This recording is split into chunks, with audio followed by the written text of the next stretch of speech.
Ja, hallo. Heute mal was Neues von mir. Und zwar habe ich mir vor geraumer Zeit bei KBD-Fans die KBD 67 Lite R4 bestellt und möchte die heute mal ein bisschen näher zeigen. Haben wir so ein Bild drauf. Nehme ich mal weg. Wenn ich das mal öffne. Zubehörteile. Also wie gesagt, wie die letzten Versionen auch, zum selber zusammenbauen. Mache ich dann auch, zeige ich dann mit, wie das gemacht wird. Und hier Kleinteile und alles. Das ist das Gehäuse von der Tastatur. So einen ganz hellen Türkis. Diesmal nicht durchscheinend. Dann haben wir hier die Unterlage, was letztendlich unter die PCB kommt, zum Gehäuse hin. Dann haben wir hier, wo die Keycaps drauf, also nicht die Keycaps, sondern die Switches drauf kommen, wird damit eingebaut. Die Dämpfungsplatte, die schön weich klingt.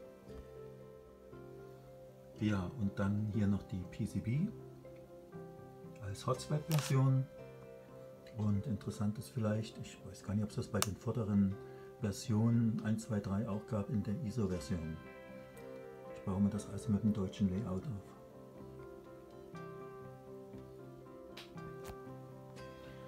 Ja, zum Testen der PCB nehme ich meistens hier so ein Programm wie den Keyboard-Tester und kann jetzt praktisch die einzelnen Funktionen testen, ob die einzelnen Anschlüsse alle richtig sind, und zeige jetzt mal, die PCB lege ich mir meistens auf die andere Seite, gerade bei diesen Hot-Swap-Versionen, weil man hier einfach dann besser testen kann.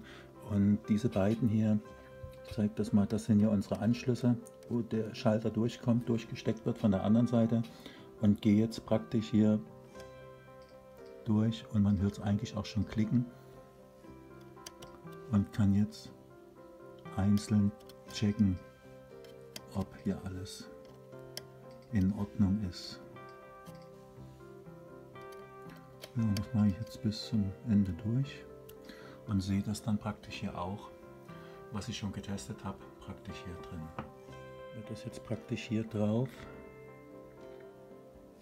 geklebt. Ja, ist ein bisschen schwierig mit Handy und zeigen. So, dass praktisch dann hier das gut drauf sitzt. Ja, das habe ich jetzt gemacht bei der Funktion Enter, bei Backspace, und dadurch, dass das eine ISO-Version ist und keine ANSI, haben wir bei der linken Shift-Taste, die ja hier deutlich kürzer ist, brauchen wir da dieses nicht. Dann haben wir hier so wie so kleine Unterlegscheiben, und die kommen jetzt auf der PCB von der anderen Seite drauf, praktisch genau auf den Löchern, wo wir praktisch vorher auch von der anderen Seite die Stabilisatoren gesetzt haben. Da, zack. Diese Unterlegscheiben für die andere Seite lege ich im Prinzip nur dort drauf, wo die Schraube drauf kommt, klar, weil die andere Öffnung ist größer und dort rastet praktisch dieser Stabilisator ein, dann praktisch, ja. So, dann kommen wir mal zum Zusammenbau der Stabilisatoren. Wir haben ja dieses kleine Gestänge, wir haben immer so diese Plastikteile dazu, wo das Gestänge eingeklipst wird. Und ich sag mal, eigentlich kann man nicht viel falsch machen, außer wenn es ein bisschen friemelig aussieht. Aus dem einfachen Grund, wenn man es falsch zusammensetzt, funktioniert es nicht. Das heißt, entweder kriegt man das Gestänge nicht eingehängt, wenn man es falsch rum reinsetzt, oder aber, ich zeige das mal hier, lässt sich das nicht richtig rausziehen. Das muss richtig rauskommen. Dann ist das richtig. Und mal so als Vergleich, weiß nicht, ob man das so gut sehen kann, habe ich das mal hingestellt, wie es zusammengebaut wird. Aber wie gesagt, eigentlich, wenn man das dann mal ein paar Mal gemacht hat, dann weiß man, wie es geht. So sieht das jetzt fertig aus. Wie gesagt, wir reden hier von der ISO-Tastatur, von der PCB. Und wenn ich jetzt mal einen anziehe, dann sieht man immer, dass praktisch beide Seiten, die andere Seite auch mit hochkommt. Weil der Keycap zum Schluss auf den Schalter, der hier in der Mitte sitzt, hängt sich dort ein und dadurch geht das alles immer schön mit und stabilisiert das Ganze. Als nächstes wird die Silikonplatte, Abdeckung praktisch draufgelegt auf die PCB. Danach kommt die PC-Platte und dann wird von der anderen Seite praktisch festgeschraubt. Also von der anderen Seite festgezogen. Ich habe immer einen kleinen Magneten dran am Schraubenzieher, damit mir die Schraube da nicht immer abfliegt und so einen viel besseren Halt. Als nächstes können wir dann praktisch die Switches einsetzen. Hierbei ist darauf zu achten, dass die Kontakte an so einem Switch immer schön parallel zueinander sind. Manchmal ist es so, dass die leicht verbogen sind. Wenn ich die dann rein quetsche, dann biegt sich meistens einer um und ich habe keinen Kontakt. So sieht das dann aus, wenn man anfängt, dass die dann praktisch schön eingesetzt und die rasten dann auch immer so ein bisschen. Ja, und jetzt habe ich alle Switches drin. So sieht das erstmal aus. Also die Tastatur oder die PCB ist ja noch nicht irgendwie mit VIA oder irgendwas programmiert.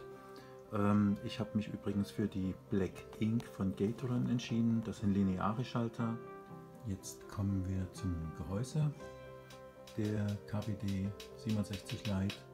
Lege jetzt meistens hier die, mal gucken, drauf und passe das jetzt genau an, dass das dann richtig reinflutscht, das Ganze.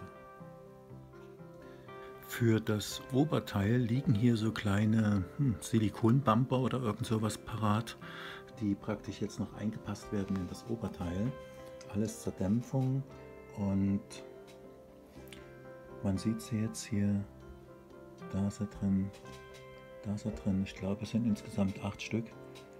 Und man muss aufpassen, dass die in der richtigen Richtung drin liegen. Da ist die Ecke einmal weiter hinten und die passen sich dann richtig wieder oben drauf. Tastatur wird dann gedreht und von der anderen Seite werden dann 8 Schrauben reingedreht. So, alles eingeschraubt. Hier lagen noch 4 so eine Gummifüßchen dabei für die Tastatur. Die werden gerade aufgeklebt, dass sie dann auch gut steht und nicht rutscht. Ja, so sieht das jetzt aus. Also ich habe das jetzt mit VIA, ja, so ein paar Sachen drauf programmiert. Zeige ich dann noch mal kurz und kann jetzt über bestimmte Tasten, über die FM, die ich mir reingelegt habe, praktisch verschiedene Farbkombinationen dann raussuchen, die man sich alles hier zurechtlegen kann.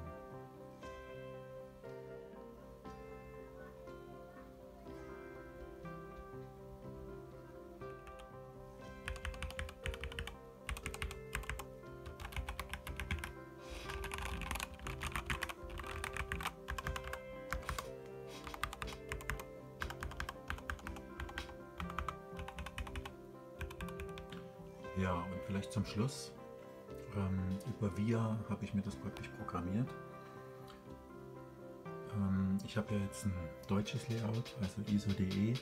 Das heißt, ich habe hier ein Ö, Ä, Ü, SZ und so weiter. Und war nicht ganz so einfach. Irgendwie hat es mir da was geklappt. Hatte aber noch von einer anderen noch eine Vorgabe, die ich mir reinziehen konnte. Und deswegen klappt das jetzt ganz gut. Also auch wenn jetzt zum Beispiel jetzt hier Doppelpunkt und Semikolon ist, druckt es bei mir, weil ich ja über Deutsch schreibe, das Ö und das Ä aus, also ohne Probleme. Habe mir aber trotzdem eine Space FN1 reingelegt, damit ich in die erste Ebene reinkomme und zum Beispiel einen Bildschirmausdruck machen kann hier mit Print, aber Print halt zum Beispiel über Lwin, Space und P praktisch. Das ist immer mein Bildschirmausdruck, den ich ab und an mal brauche. Habe mir hier die Del-Taste reingelegt, weil hier ist immer die Home-Taste drin. Meine Page Up, Page Down praktisch. Und ja, es läuft gut, funktioniert alle Tasten gehen jetzt für ISO.de.